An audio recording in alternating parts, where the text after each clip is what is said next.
Dok, Dok, ano pong nangyari? Masyado na siyang nanghina, kaya nag-collapse na siya kanina.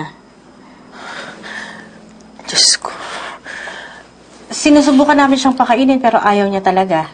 Hindi na rin siya nagre-respond kapag kinakausap namin siya, so catatonic na ang patient. Ano pong gagawin natin? Sa ngayon, nakaswero siya kasi sinidate namin siya. Pero tuwing nagigising siya, tinatanggal niya ito. I don't want to sedate the patient all the time kasi lalong makakasama sa kanya to. So, kailangan natin pag-usapan kung ano pa ang dapat gawin sa kanya. Okay po. Pwede ko ba siyang makita na? Okay. Sige, go ahead.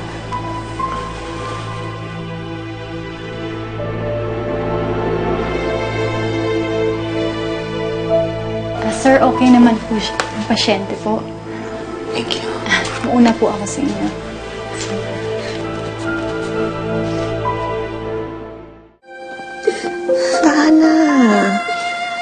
Tana.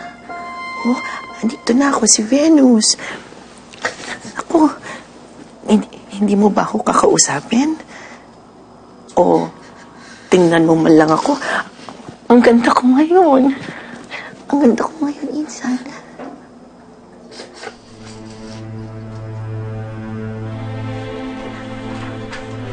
Ina.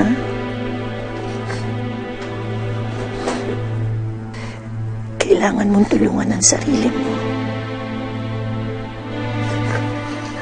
Alam ko kahit pa parang naririnig mo ako.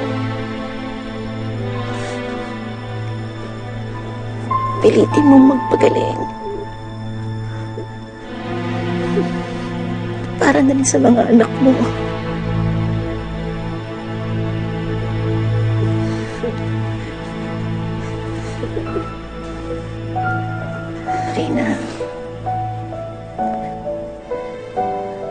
Rina, please.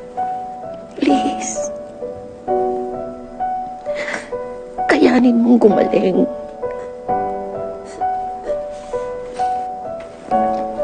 Kaya mo to. Matapang ka. Kilala kita. Kaya mo to. Bumalik ka na sa amin. Miss na kita. Kaya kayanin mong gumaling, please.